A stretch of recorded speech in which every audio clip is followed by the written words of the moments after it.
করেছি বুঝছিস করবে যে আমার এগুলো লোক দরকার একটা স্কুলের কমিটি থাকে না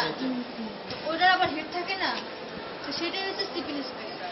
তো চিফ ইন্সপেক্টর ভিসিতে আবেদন করছে চিফ ইন্সপেক্টর এটা হচ্ছে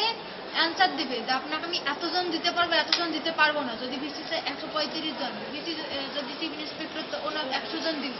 তো ওই তখন 90 দিনের মধ্যে ওই চিফ ইন্সপেক্টর সেই অ্যান্সারটা দিবে এখন ভিসিটার হচ্ছে সংক্ষিপ্ত ব্যক্তি বলতে কি যে এটা কি না এখন দেখ আমার বল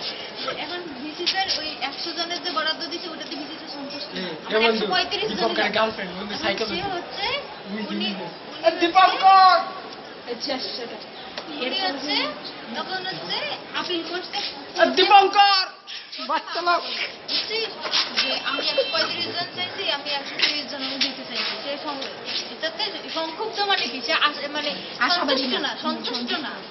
আপিল কে করে যে হচ্ছে আদালতের রায় অসন্তুষ্ট হয়ে আপিল করে না তো 30 দিনের মধ্যে সেটা আপিলটা করতে পারবে আর সরকারের কাছে যে আপিল করলো সরকার রায় দেয় 45 দিন বন্ধু দীপঙ্কর কইলে